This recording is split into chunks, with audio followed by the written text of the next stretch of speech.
Hey everyone, welcome back to Windows Seed Studies. I hope you all are doing well.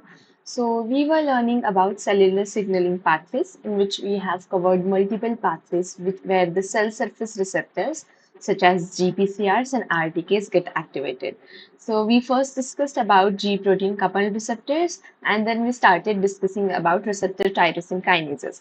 So, in which we learned about different pathways which gets activated due to the activation of RTK, such as the MAP kinase pathway, or the in last class we learned about PI3 signaling, right? So when we learned about PI3 signaling, we mainly focused on how the PI3 kinase, this enzymes get activated. It results into formation of phosphoinositide PIP3, and that PIP3 does its downstream signaling job. So to this PIP3, the proteins such as the enzymes such as AKT and PDK, they bind to those PIP3 due to the pH domain which is present in those enzymes. So once those enzymes bind to the PIP3, we learned that the PDK1 is a kinase which is phosphoinositide dependent kinase 1. So it phosphorylates the AKT. AKT is an enzyme. It is also a kinase, but it is a serine threonine kinase.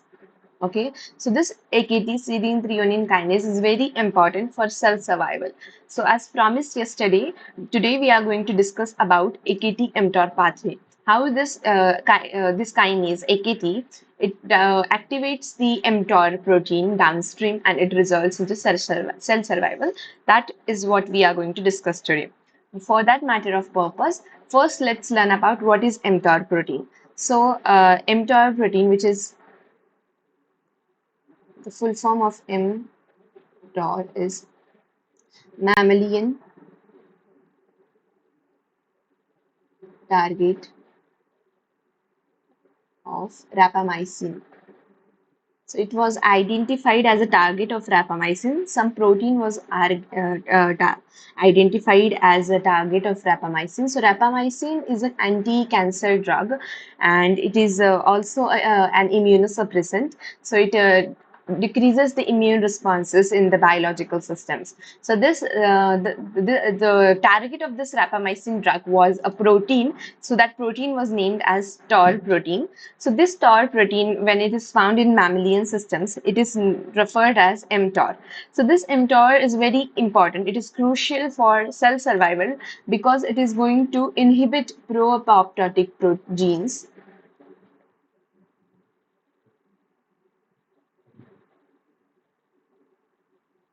And it is going to activate anti-apoptotic genes, or the genes which are encoding anti-apoptotic factors.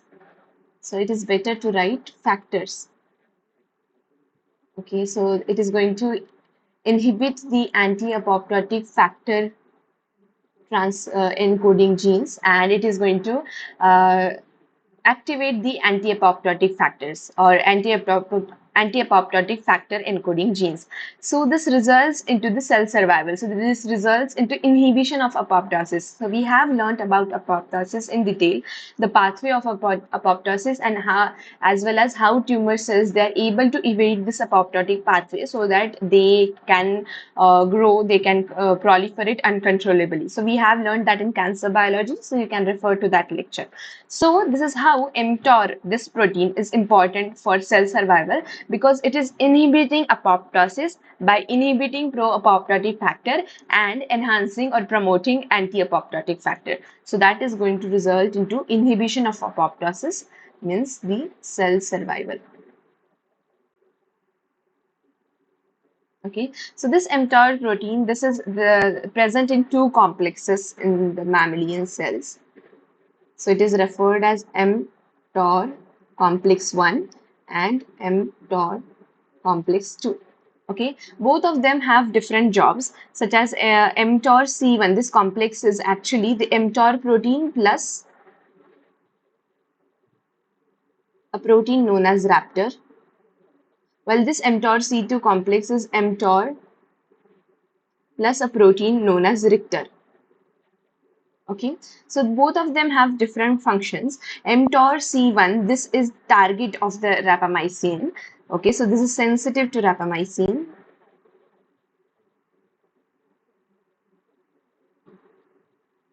Whereas the mTOR-C, this complex 2, is insensitive to rapamycin. The rapamycin cannot work on this particular complex.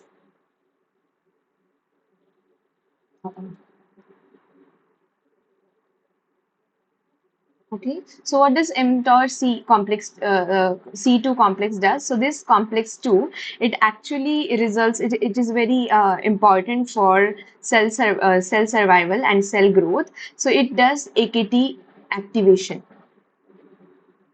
Okay, whereas mTOR C complex 2, it is going to have some downstream effects. This mTOR is actually a kinase. I forgot to mention this.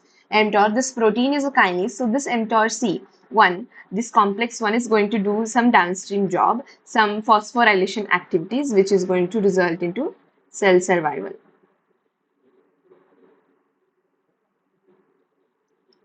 Okay, so both of them are crucial for survival of cell. mTOR C2 is going to do activate AKT, while complex 1 is directly involved into some downstream phenomena, which is going to result into the survival of cells. Okay, so we learned about this protein in detail. So this mTOR protein, mTOR C1, this complex can be activated by two different pathways. Okay, it can be activated by RAS pathway as well as it can be activated by PI3 kinase signaling. So the whole signaling that is going to result into cell survival via mTOR complex 1, that whole signaling has two arms. One arm which is which is activated due to the growth factors, and other arm is activated due to the amino acids. Okay, so this mTOR complex 1, this is always activated in the presence of growth factors and in the presence of amino acids. So there are two arms, two axes of the signaling pathway which are going to result into the activation of mTOR complex 1. And this pathway is a very complex pathway. That is why I'm going to break it down. I'm going to break each of the factor one by one, and then we'll discuss about each of the protein, the job of that protein, and how it has some downstream effects. Okay, so for that, let's first have a look at the basic outline of the pathway. How does it occur? So let's assume that this is a plasma membrane. Okay, so let's assume that this is a plasma membrane. Okay, and over this, so this is plasma membrane. So this is the extracellular matrix. Okay, and this is the cytosolic part. So over here there will exist lysosome. Okay, lysosome, and there will exist mTOR protein, which is an inactivated form inside the cytosol. Okay, so this mTOR, so we were learning about receptor tyrosine kinases, right? So this mTOR pathway is also activated due to the receptor tyrosine kinases, which are going to act as the receivers or receptors for growth factors. So I already told you that there are two axes of the signaling pathway.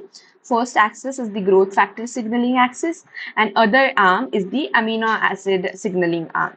Okay, so the growth factors, they bind to the receptor tyrosine kinases. We have been learning about this since few lectures, right? So growth factor, this is the growth factor, which is the extracellular signal.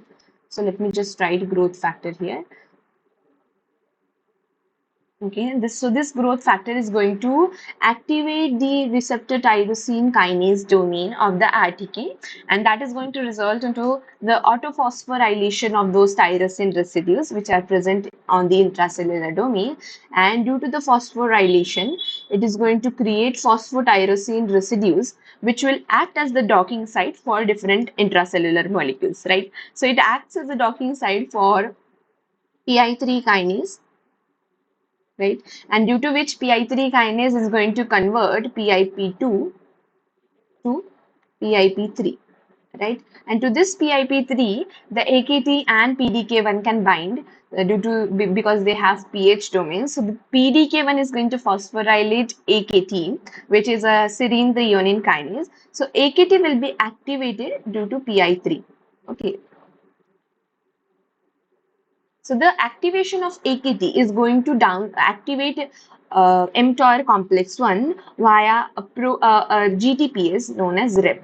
Okay, so the AKT is going to activate Rheb. How? That we'll learn soon. So here comes so AKT activates Rheb via inhibiting the inhibitor of Rheb.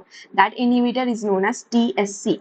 But we'll learn it later. I'm just drawing a simple schematic so that the two arms is very clear to you all. We'll learn about this particular pathway later. So this Rheb is actually a GTPase which is adhered to the lysosomal membrane. Okay, so this Rheb is adhered to lysosomal membrane.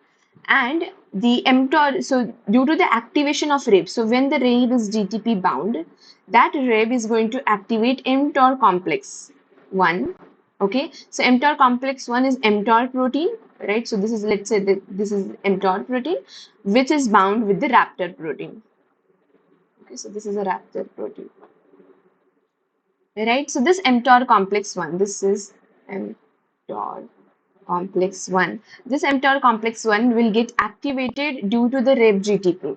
But this mTOR complex 1 is in the cytosol, right? While the Rheb-GTP is adhered to the lysosomal membrane. So for Rheb-GTP to activate this mTOR complex 1, we need to bring this mTOR complex 1 to near the cytosol, right? Near from the cytosol towards the lysosomal membrane, right? So this is freely floating, the mTOR complex 1, this is freely floating inside the cytosol.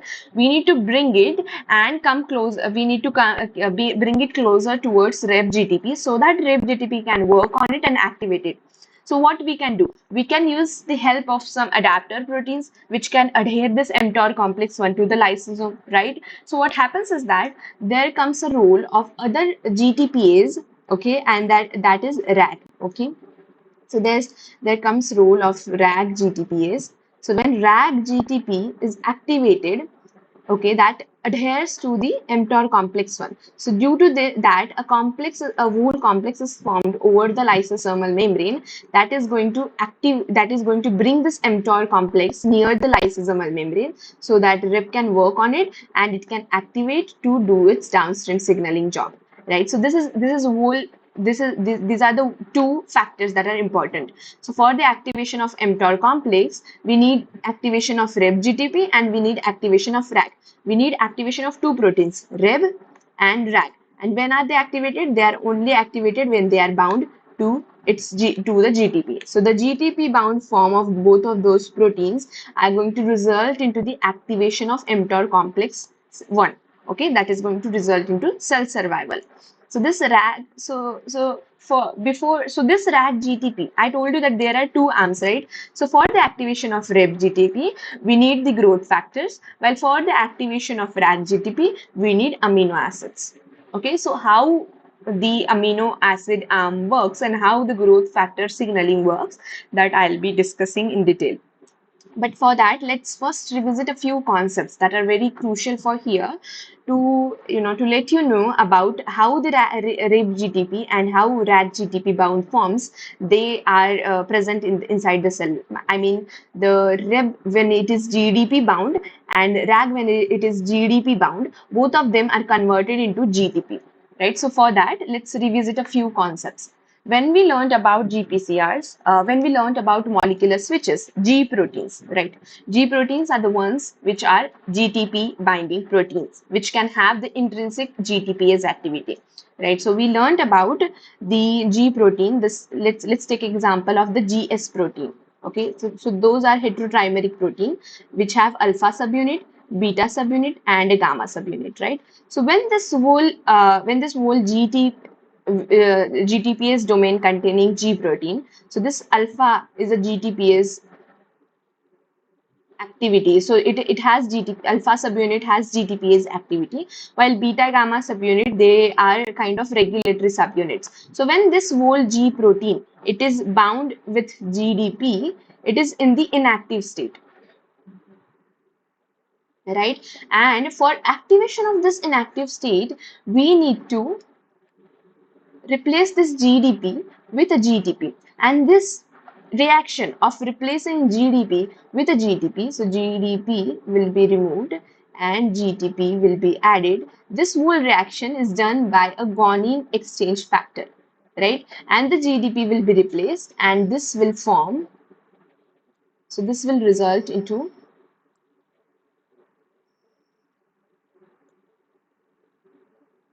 the GTP bound form of the protein, right? Which is the active form of the protein, of the G protein. Okay. So for the reaction to go in the opposite direction, for the hydrolysis of GTP, so GTP will be hydrolyzed because the alpha subunit already has GTPase activity, but it is not activated until a protein known as GAP comes. Okay, so the GAP is GTPase activating protein. Okay, it is very clear from the name that it is going to activate the GTPase domain of alpha subunit, and now the as the GTPase activity of the alpha subunit is switched on, it is going to hydrolyze GTP, and the hydrolysis of GTP will result into removal of inorganic phosphate, and the GTP will be converted into GDP. So the active form gets converted into the inactive form, right? So this is the whole scenario which happens, so that the switch can be switched on, so the G protein can be switched on or it can be switched off. So this, so what does, so switching on is done by Jeff. Switching on is done by Jeff, while switching on is done by gap. Okay, so what you have to remember, that to switch on the molecular switch, Jeff works, and to switch off the molecular switch, gap works, right? So so for activating any GTPase domain containing protein, such as there are different, so we learned about different GTPase domain containing proteins, the RAS family, Rho family, and two of them we are going to discuss today is Reb and Rag, right? Reb is called as RAS homology. It is referred as RAS homology. It's a protein which is found in it is found in brain. So the full form of Reb is the full form of Reb is, I guess, it is RAS homology with protein which is enriched in brain. I forgot what stands for. So E stands for enriched. So Reb is RAS homology enriched in brain. So it is a protein which is enriched in brain. So this Reb was found. So this Reb was found as a small GTPase, and the other GTPase, means the other protein which also has a GTPase domain, is the Rag protein. Okay, so those four different types of they are different types of G proteins, the GTP binding proteins. So the few of them we discussed before, Rag and RAS and Rho, and today we are going to discuss about Reb and Rag.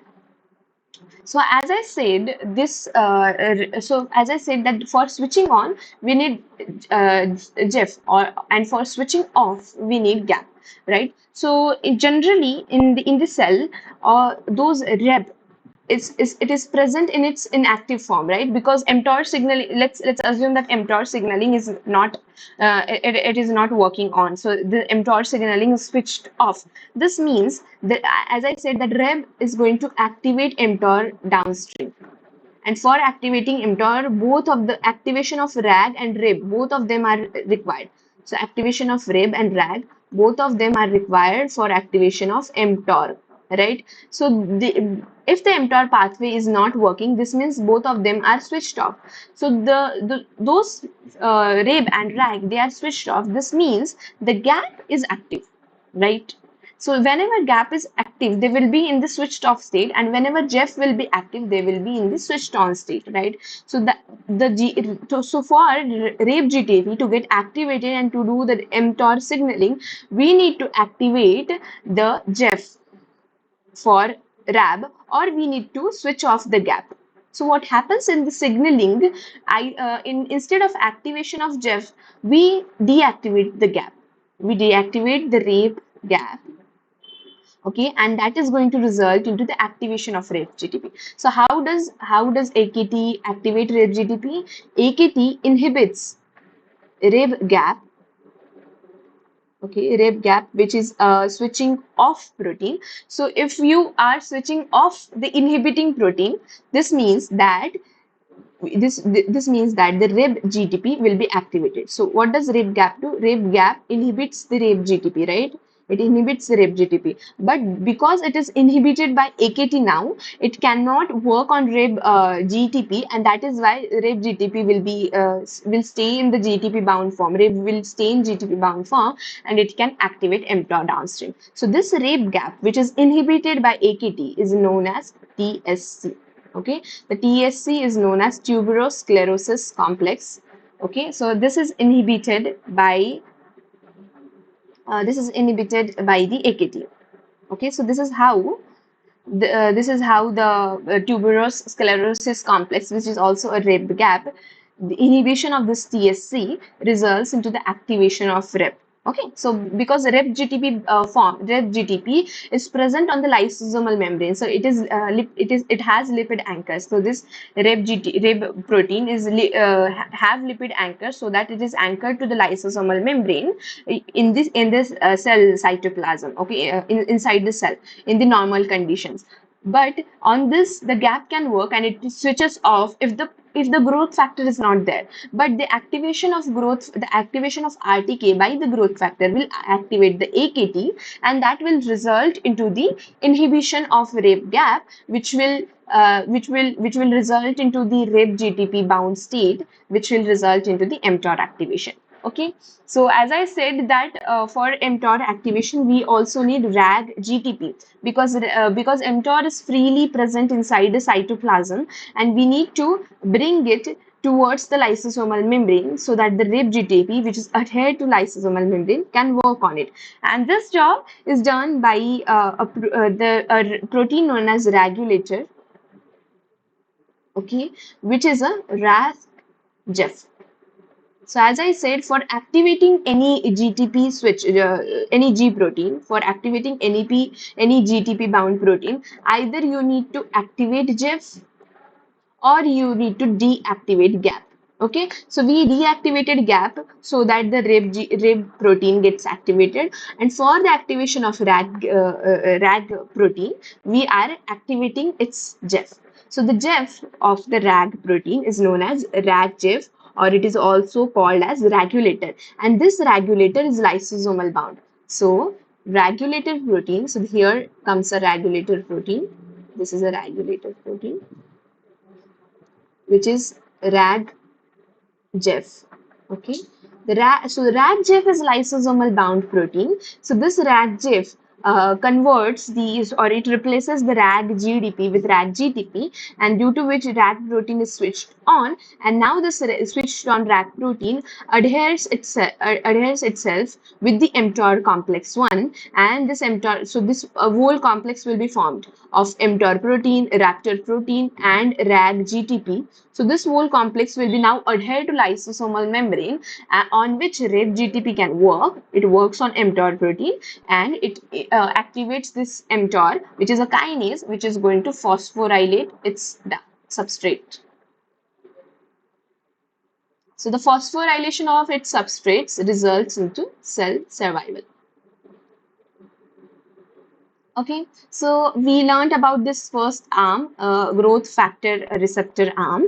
So let me just write it in detail so that it will be clear to you all. So I am elaborating this arm, the growth factor arm. Okay, and then I will come to the other arm of the signaling pathway, which is the amino acid arm. This is the Rag-GTP arm. Okay, so I am going to write both of them side by side so that it will be easier to differentiate. So there are two arms. First is growth factor signaling arm. So there are two axes.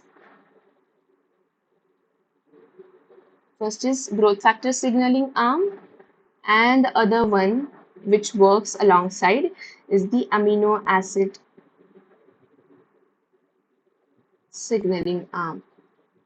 So whenever inside the cell there are abundant growth factors and abundant amino acids, in that case cell is going to survive, right? So how does it do? It activates the mTOR pathway. So I hope it's clear to you now.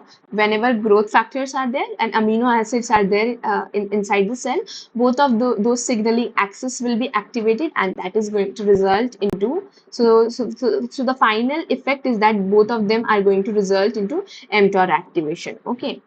So let's see how they result into mTOR activation.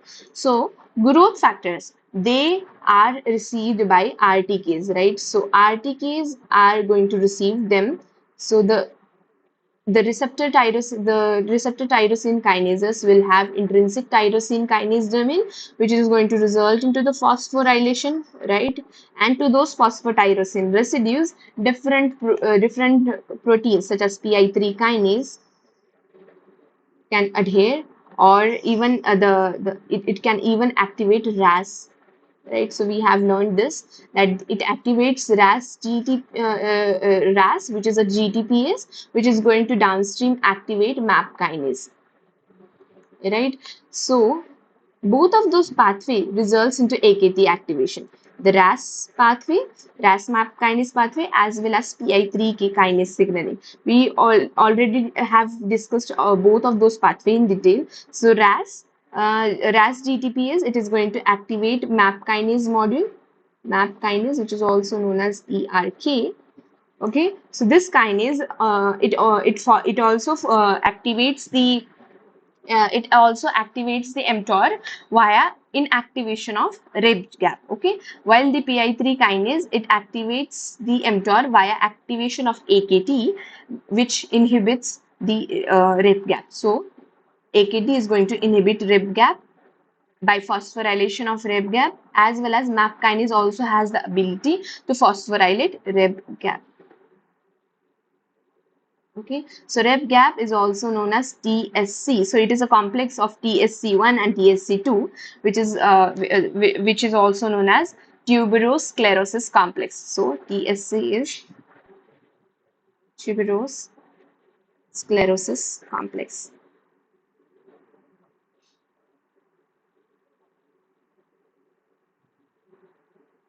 Okay, so this tuberous sclerosis complex is it is a Rheb-GTP, and it is going to as it is inhibited now, it cannot it cannot hydrolyze the GTP, right? So GTP will not be hydrolyzed GDP, and that is why GTP bound Rheb will not be hydrolyzed into GDP bound will not be converted into GDP bound Rheb. So this pathway will be inhibited, which will result into the Rheb-GTP. Okay, so this pathway will be inhibited, and that will result into Rheb-GTP. So this inhibits. So this Rheb-GTP, due to the inhibition of Rheb-GTP, this Rheb protein will still be bound to GTP, sorry. So the Rheb protein is present on the lysosomal membrane. So this is lysosome. Okay. So the arrows are quite important. This indicates inhibition, while this indicates activation, right? So AKT and MAP kinase, both of them, they are going to phosphorylate Rheb-GTP, which will so Rheb-GTP, what does it do? It inhibits Rheb-GTP. Means it is going, so Rheb-GTP inhibits Rheb-GTP. This means it promotes the activation, or it promotes the formation of Rheb-GDP. But this inhibitory pathway of inhibition of Rheb-GTP by Rheb-GTP, it is already inhibited by AKT and MAP kinase. Okay, so those arrows are very important. For your convenience, whenever there are activating arrows, you can read the signaling pathway from here, from the starting point, from upward to downwards, right? But whenever there are inhibiting arrows, you can read those signaling pathways in the opposite direction, because it makes it simple. Okay, it makes the reading of the signaling pathway simple. How? See, if you read it in this direction, because of the presence of those inhibiting arrow, what will you get? So you'll get that Rheb-GTP this formation of Rheb-GTP means this conformation, this complex, Rheb-GTP complex, it is inhibited by Rheb gap, right? And you already know how, because Rheb gap is a GTPase activating domain. And that is why the GTPase activity of Rheb will be activated, which will result into this hydrolysis of GTP, and this GTP will be converted into GDP. So this Rheb-GTP complex, it is inhibited or it is inactivated due to it is inhibited. So the formation of the Rheb-GTP complex is it is inhibited by Rheb gap. So it does not promote Rheb-GTP complex. It promotes Rheb-GDP complex. So this inhibition this inhibition, the inhibition of Rheb-GTP formation by Rheb gap, this whole process is inhibited by two enzymes, the AKT and MAP kinase, right? So if you read this in this direction, it makes it easier. So whenever you see activating arrows, read the signaling pathways from the upside down, and when you read inhibiting arrows, read the reaction from downward to upside. Like this, you will read this reaction as first, you will read this reaction as second, right? So that will make it easier, and you will read this reaction as first and this reaction as second, so that the understanding will be clear. So this is how Rheb-GTP will stay in the activated form on the lysosomal membrane. But again, for this Rheb-GTP to activate mTOR complex, I am going to write mTOR plus raptor protein. Okay, so this is mTOR complex. So for activating this mTOR complex, for Rheb to activate this mTOR complex, we need to bring it closer to the lysosomal membrane. And that is done by a protein known as Rag, which is activated by amino acid signaling arm. So how does it do? So amino acids which are present in the cytosol, okay, as well as amino acids which will be present in the lysosome.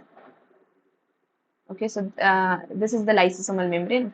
Okay, so this both the amino acids which are present in lysosome and the cytosol, both of them are crucial so that the Rag protein gets activated. Means Rag protein will be GTP bound. For this Rag to get bound to GTP, we need amino acid signaling. So this both of them work in different way. The amino acids which are present in cytosol, okay, so those amino acids, they inhibit, they have inhibitory effect on a protein known as GATR2. Okay, so they have inhibitory effect on this protein. But when the amino acid concentration increases in the cytosol, instead of having inhibitory effect on the GATR2, by binding to the GATR2, what happens is that those amino acid those amino acids, they bind to some amino acid receptors. Okay, so this binding of amino acids, cytosolic amino acids to the amino acid receptors, this binding phenomena will result into the release of GATR2. So now this GATR2, which was first before inhibited by the amino acid, now it is free and it is going to inhibit the protein known as GATR1. Okay, so you get it what I'm trying to say. So GATR2 inhibits GATR1. Okay, it generally inhibits GATR1, but this GATR2 was before, when there was, this signaling did not happen. Before this GATR2 was inhibited by amino acids, but as the amino acid concentration increases, those amino acid receptor comes and binds to those amino acids. So now the GATR2 complex is free and it is able to inhibit GATR1. Okay, so this GATR1 complex, it is actually a Rag gap. Okay, so this is the Rag gap. So now, due to the amino acids, due to the increase in amino acid, the Rag gap will be inhibited by GATR2. So the inhibition of Rag gap means that it cannot inhibit Rag GTP. Okay, so this means that Rag-GTP will not be hydrolyzed and converted to Rag-GDP. Okay, so the inhibition of, so what does it do? So this arrow means Rag-GTP So as the GATR1, it is being inhibited by GATR2, this reaction will not be done. The inhibition of Rag-GTP will not be done. So this Rag-GTP will stay in GTP bound form, and there is present a protein known as regulator. Okay, regulator which is present on the lysosomal membrane, and this regulator will be activated due to lysosomal amino acids. So this regulator, okay, so this regulator gets activated due to the lysosomal amino acid. So these are lysosomal amino acid. And what is regulator? Regulator is Rag-GTP. Okay, so Rag-GTP will keep Rag-GTP activated, and this Rag-GTP will result, so this Rag-GTP will result into binding of this mTOR protein to itself, and now mTOR protein is adhered to lysosome, and that is why Rheb can work on mTOR, and mTOR can do its downstream job. Okay, so this is how both arms, the growth factor signaling arm as well as amino acid signaling arm, both of them are crucial so that the mTOR complex can get activated. Okay, so let's list down all of the proteins that are present in the pathway and what's their job is. Okay, so let's list them down. What does PI3 kinase do? So how are we visualizing? We are visualizing each of the protein, which is how that is going to have effect on mTOR. So what will happen if PI3 kinase is activated? PI3 kinase activation will result into activation of mTOR, right? What will happen if AKT is activated? AKT activation will again activate mTOR. What will happen if Rheb-GAP is activated? Rheb-GAP activation will inhibit mTOR. Why? Because Rheb-GAP will inhibit Rheb, which is an activating protein for mTOR pathway, right? So if the Rheb-GAP gets activated, it is going to inhibit mTOR, and that is why Rheb-GAP is being inhibited by AKT and MAP kinase. Okay, so what does Rheb-GTP do? Rheb-GTP, this protein, again it has activatory effect on the mTOR. Rag-GTP, what does it have? What kind of effect does it has on mTOR? It also has activatory effect on mTOR. Rag-GIF, it also has activating effect on mTOR. On the contrary, GATR1 or Rag-GAP, it has inhibitory effect on mTOR. So it can switch off the mTOR pathway. GATR2 has activating effect on mTOR because GATR2 is inactivating GATR1, right? So the amino acid receptor, if they are not there, if they are not present inside the cell, what kind of effect will it have in the mTOR? So if the amino acid receptors are there, this means the mTOR pathway will get activated. But if the amino acid receptors are absent inside the cytoplasm, this means the mTOR pathway will get hindered, because now mTOR complex 1 cannot get it cannot get adhered to the lysosome with the help of Rag-GTP, and that is why Rheb-GTP won't be able to work. So amino acid receptors, they also have activatory effect on mTOR, right? So for your understanding, all of the gaps that are working here, like Rheb-GAP and Rag-GAP, both of them have inhibitory effect on mTOR pathway because they are going to switch off the molecular switches.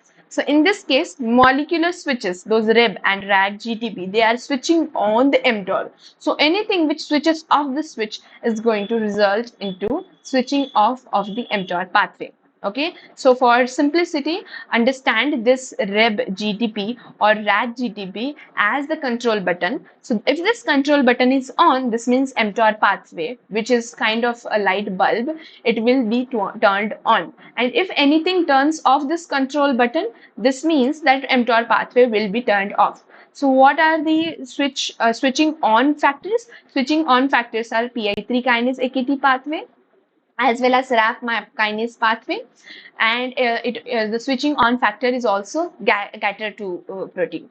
But the switching off factors are the gaps of the particular proteins, okay, the Rheb-GAP and Rag-GAP, and the switching on proteins are the GEF proteins, the Rheb-GEF and the Rag-GEF. Okay, so Rag-GEF, this is the regulator. Both of them can switch on. So I have covered all this whole pathway in detail, but let's have some quick summarized version. Let's take a look at the summarized version of the pathway.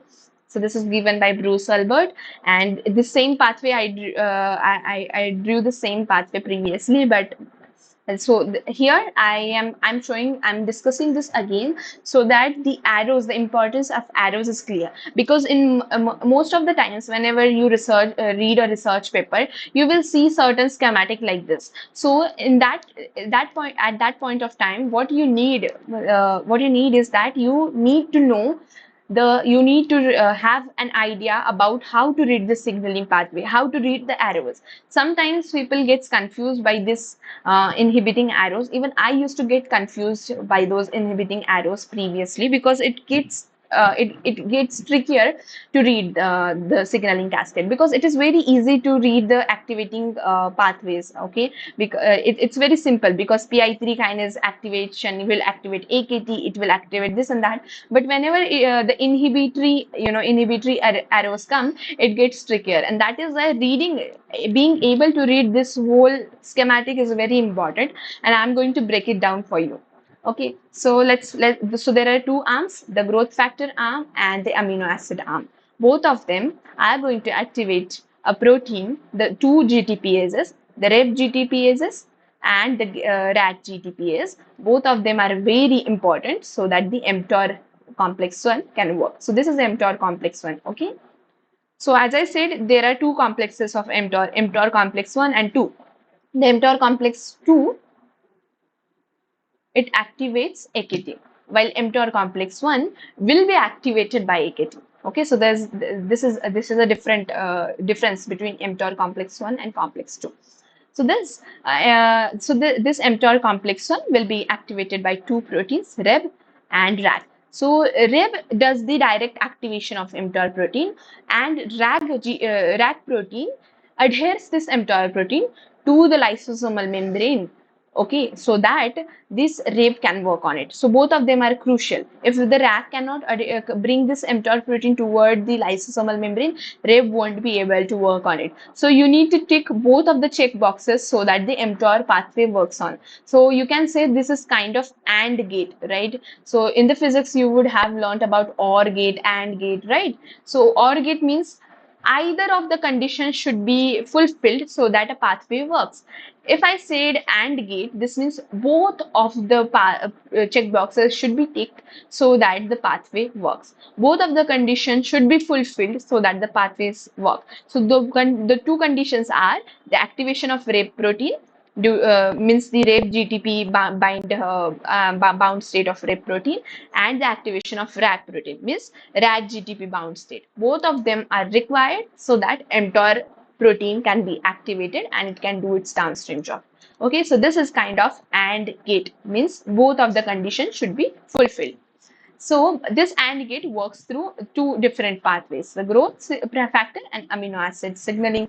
So growth factor, as I said, that it is received by the RTKs. So when RTKs get activated, they are going to do trans-autophosphorylation, creating phosphotyrosine residues, to which the kinases can adhere, such as PI3 kinase, or to which G proteins, GTP binding proteins can adhere, such as RAS.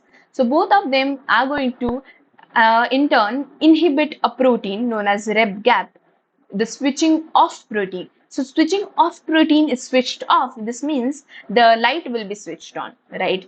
This means that Rheb-GTP will be activated. Okay, so this is the first arm.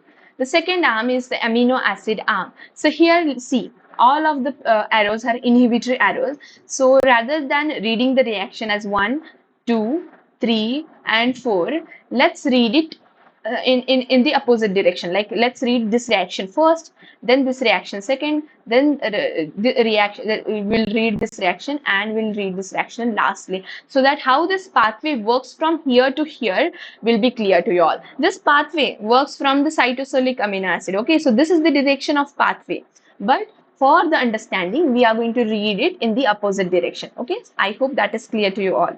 The pathway works in this direction. Okay, the direction of pathway is this, but we are reading the reaction in opposite direction. So this is the first reaction. This reaction detects that GATR1 protein, which is a RAG gap, is going to inhibit Rag-GTP bound state, right? This means that gap will do the GTP hydrolysis. This will promote the Rag-GTP bound state, which is an inactive state. So this is inhibiting GATR1 protein, which is a gap, is inhibiting RAG. Okay, and this GATR1 protein is being inhibited by GATR2 protein. Okay, so this is being inhibited by GATR2 protein, and this GATR2 protein is inhibited by the cytosolic amino acids. Okay, so this whole scenario tells us that cytosolic amino acids, they are the ones which inhibit GATR2, but the binding of cytosolic amino acids to the amino acid receptor result into the removal of inhibitory effect of the amino acids over the GATR2, and that will activate the GATR2. Okay, so in reality, cytosolic amino acids, they have inhibitory effect on the GATR2 because they are going to bind the GATR2 and they are going to hinder its activity. But now cytosolic amino acids, they are bound to amino acid receptor. So the inhibitory activity which cytosolic amino acid had on GATR2 will be cancelled out, right? So this means the GATR2 is now active. So GATR2 has inhibitory effect on GATR1. So GATR1 will be inhibited, okay, which has had inhibitory activity. So now it cannot do this inhibitory activity because it is inhibited by the GATR2, right?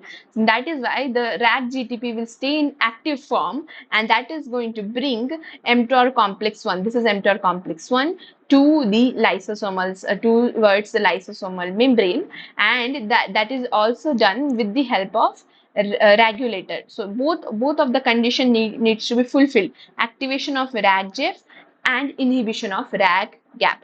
Means switching on of the, so this is switch on button, right? And this is switch off button. So switching on the switch on button and switching off the switch off button. You get my point? So this is inhibitory, this has inhibitory role and this has activatory role. So I have to activate the activatory pathway and I have to inhibit the inhibitory pathway. Means I have to switch off the gap activity and I have to switch on the GEF activity. So GEF will switch on the RAG, means it is going to activate RAG, it is going to promote Rag-GTP bound state, which is going to in turn activate mTOR complex 1, which is going to have its downstream effect. Okay, so I hope this whole pathway is clear to you all. I did my best to explain this. So this is a very complex pathway, I know, but breaking it down in the small parts will help you a lot. You have to learn it, for the purpose of learning. You have to only remember 2 points: that the mTOR pathway is activated by two GTP binding proteins, okay, Rheb and Rag. Both of them, if they are in the switch on state, then mTOR complex will be switched on. Okay, so both of them needs to be in switch on state. And how those are switched on? Rib is switched on by the growth factor signaling, while RAG is switched on by the amino acid signaling. Okay, so these 2 points are the only ones that you need to remember, because if you need to remember those 2 points, the other concepts that we have learned before, such as molecular switches and the basic signaling cascades, that will come to you naturally, and you will be able to configure whole signaling pathway by yourself. You need to just remember 2 facts: that for the activation of mTOR complex 1, the Rheb and Rag, both of those need to be switched on. And for switching on the Rheb, we need growth factor signaling, and for switching on Rag, we need cytosolic amino acid signaling. So I conclude the lecture here. In next lecture, we will learn about some other signaling pathways, and we are going to also summarize all of the signaling pathways that we have learned till this date in a single lecture, where we are going to talk about the crosstalk of all the signaling pathway, how the signaling pathway, they are interconnected to each other. Here you can see the two signaling pathway which are working through different receptors. Here the amino acid receptor, here the receptor tyrosine kinase. Both of them, they are activating a single protein. So multiple times two signaling pathway can coincide to activate and give one effect, or different extracellular signal molecule can activate two different signaling pathways. So we are going to talk about this crosstalk between signaling pathways, this complex wave of signaling pathways. Till then, see you. Bye bye.